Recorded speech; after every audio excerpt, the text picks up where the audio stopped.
The sun dipped behind the horizon, casting an orange glow over the crystalline waters of Waikiki Beach. Tourists lounged with carefree smiles, surfboards bobbed on gentle waves, and the scent of salt mixed with tropical blooms hung in the air. Hawaii, with its lush landscapes and tranquil beaches, was the perfect escape for newlyweds seeking paradise. But for Emily Foster, it became the final chapter of her life. Emily was found lifeless in the suite of a luxury hotel perched on the cliffs of Oahu. The room was a contrast to the serene views outside, furniture overturned, shards of a broken lamp scattered across the plush carpet, and crimson stains marking the walls. Her body lay crumpled near the balcony, bruises darkening her pale skin, a silent testimony to the violence she endured. Detective Jack Malone arrived at the scene just as dawn broke, the sky painted with streaks of pink and purple. A veteran with over 20 years in homicide, Malone had seen death in all its forms, but something about this case felt different. Perhaps it was the stark contrast between the picturesque setting and the brutality of the crime, or maybe it was the look in the husband's eyes. Not of grief, but something colder, more calculated. Michael Foster, the husband, claimed he had been out for a late-night walk when he returned to find his wife dead. His alibi seemed thin, the timeline fragile under scrutiny. Malone stood silently in the room, absorbing every detail: the overturned chair, the faint smear of blood on the door handle, the shattered phone on the floor.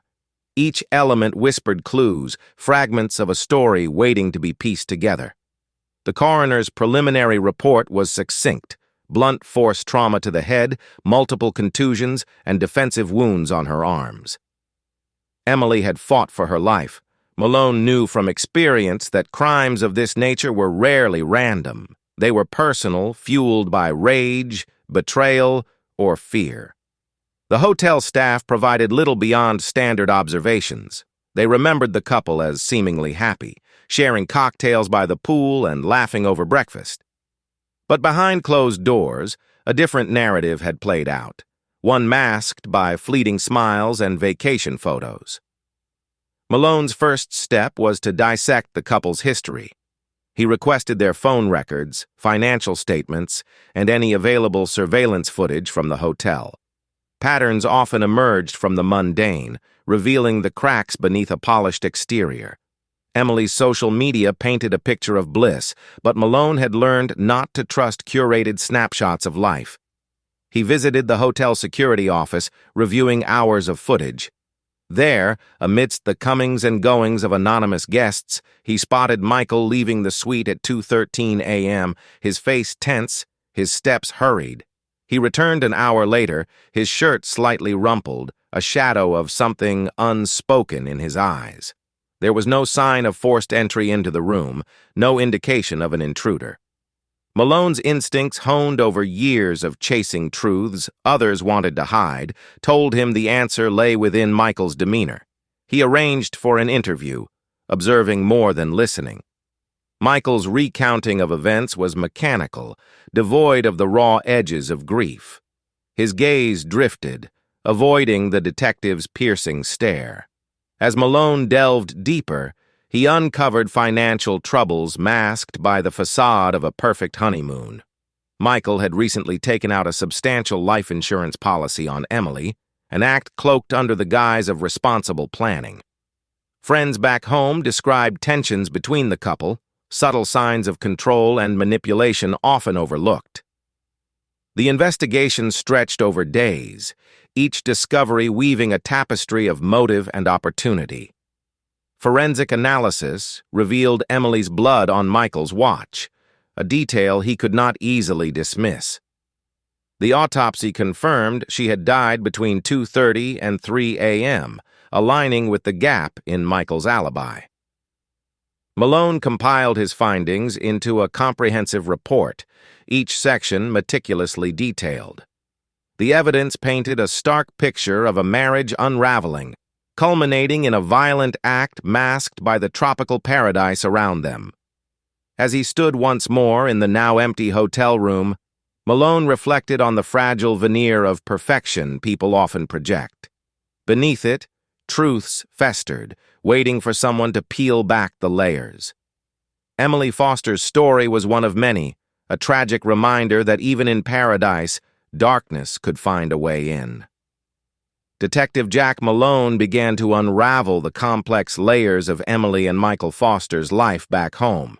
He contacted local law enforcement in Chicago, where the couple had lived before their honeymoon. Malone knew that the answers often lay in the places people thought they had left behind. Emily's friends painted a different picture from the cheerful woman seen in vacation photos. They spoke of subtle changes in her demeanor since marrying Michael, withdrawn behavior, anxious glances, and unexplained bruises hidden beneath long sleeves. One friend recalled a tearful phone call Emily had made weeks before the trip, hinting at fears she couldn't fully voice. Malone reviewed Emily's phone records, uncovering a series of text messages to a close friend. The messages revealed growing tension between the newlyweds, marked by arguments about finances and Michael's controlling nature.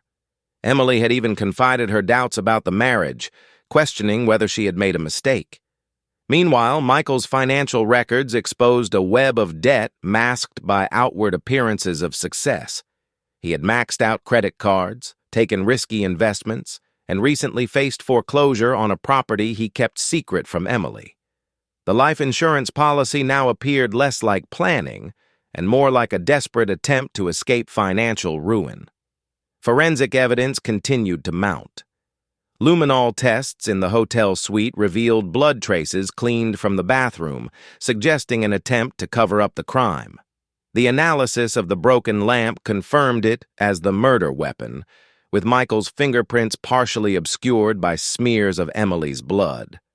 Malone pieced together a timeline, meticulously detailing Michael's movements. Surveillance footage from nearby businesses showed Michael leaving the hotel grounds during his walk, contradicting his statement.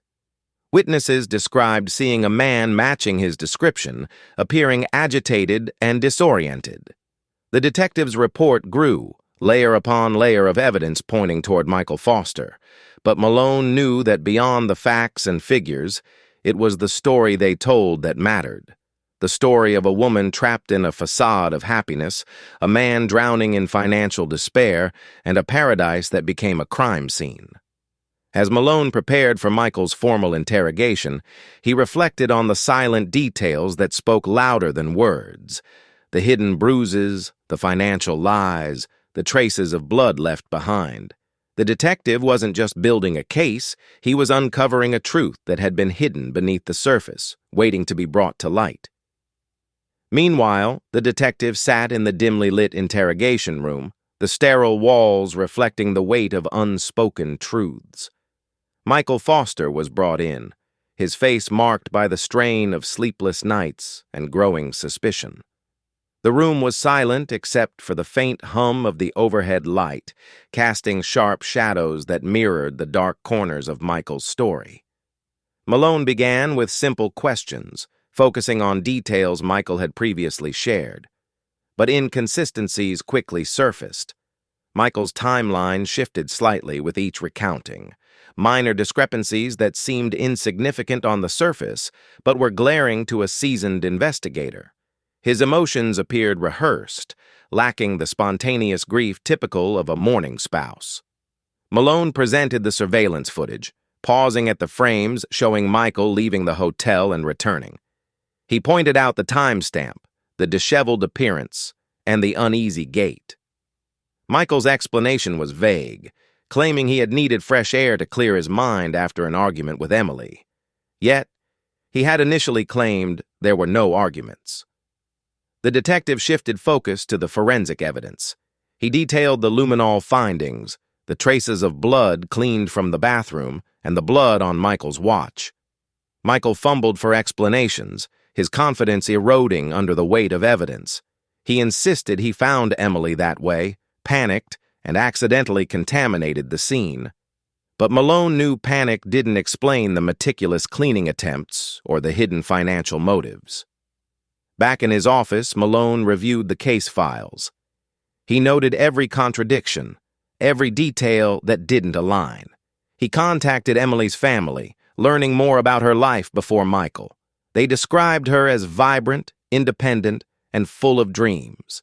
But those dreams had dimmed after meeting Michael, replaced by a subdued existence marked by subtle control and isolation. Malone traced Michael's financial transactions leading up to the honeymoon. There were large withdrawals, payments to unknown accounts, and attempts to cover mounting debts. The life insurance policy loomed large, a motive wrapped in financial desperation. Witnesses from the hotel provided further insights. A neighboring guest reported hearing muffled arguments, a loud thud, and then an eerie silence.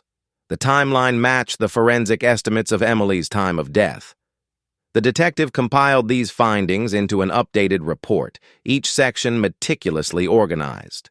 The evidence formed a cohesive narrative.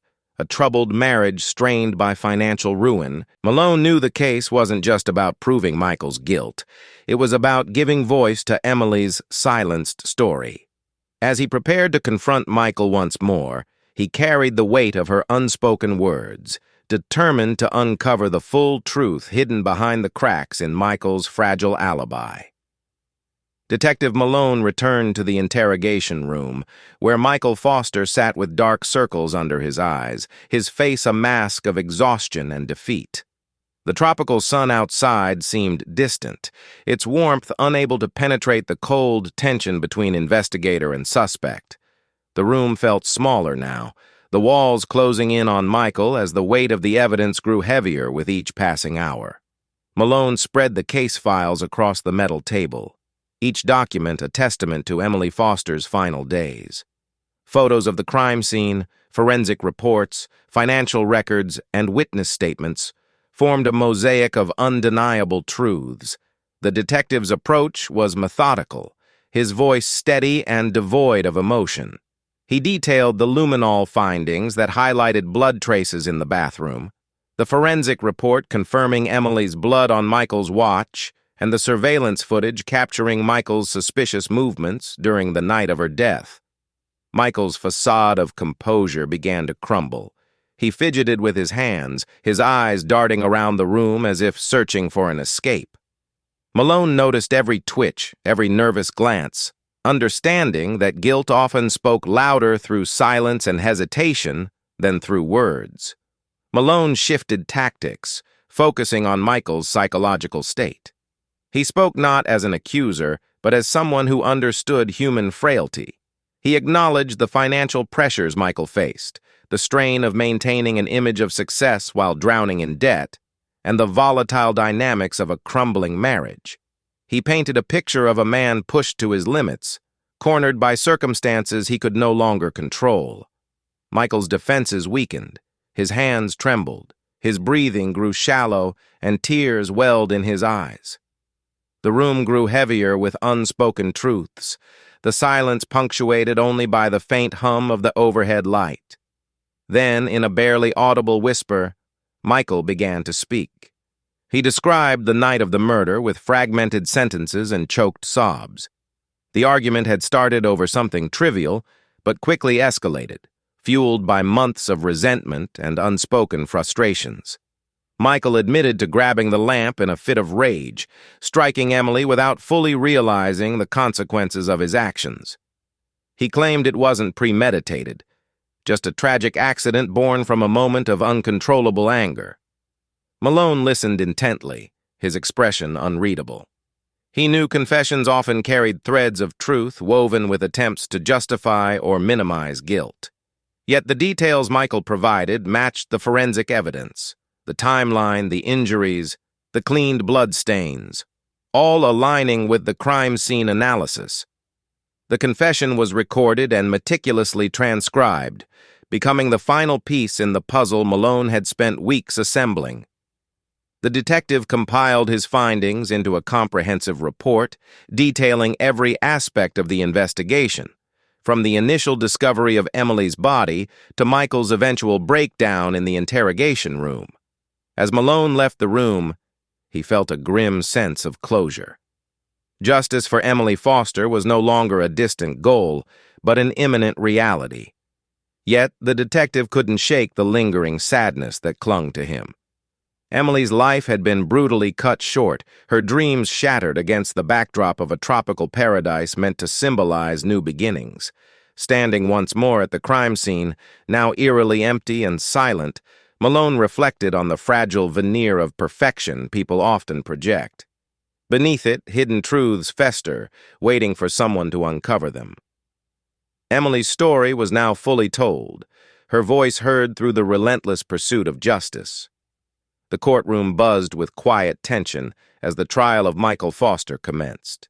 Reporters filled the gallery, their pens poised to capture every detail, while Emily Foster's family sat in somber silence, their grief etched into every weary glance. The Hawaiian sun outside contrasted sharply with the cold, sterile environment within, where justice was to be served.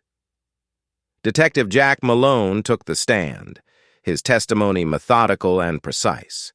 He detailed the investigation, from the discovery of Emily's body to Michael's confession. The prosecution presented the forensic evidence, financial records, and surveillance footage, each piece meticulously tying Michael to the crime. Michael sat at the defense table, his demeanor subdued, eyes fixed on the floor. His attorney painted him as a man overwhelmed by circumstances, arguing that the crime was not premeditated but a tragic accident. They emphasized his remorse, attempting to sway the jury's perception of his character. However, the evidence spoke louder than any defense argument. The jury listened intently as Malone described the inconsistencies in Michael's statements, the financial motives hidden behind a facade of marital bliss, and the forensic findings that contradicted claims of an accidental death. Witnesses were called, including Emily's friends who testified about the couple's troubled relationship. They spoke of Emily's fears, the controlling behavior Michael exhibited, and the changes in her demeanor leading up to the honeymoon. Their words painted a stark contrast to the idyllic image the couple portrayed publicly. The prosecution concluded with a powerful statement, reminding the jury that Emily Foster's life was more than just evidence and testimonies. She was a person whose dreams, hopes, and future were stolen in a moment of senseless violence. After days of deliberation, the jury returned with a verdict. The courtroom held its breath as the foreperson stood, delivering the words that would determine Michael Foster's fate. Guilty of second-degree murder. Relief and sorrow mingled in the air. Emily's family embraced, tears streaming down their faces, a bittersweet acknowledgement that while justice had been served, it could never bring Emily back. Michael was led away by police officers to detention, his face facing down as the weight of the sentence brought turmoil to his already shattered life. Detective Malone left the courtroom, the echoes of the trial fading behind him. The case was closed, but the memories lingered, a stark reminder of the darkness that could lurk even in paradise.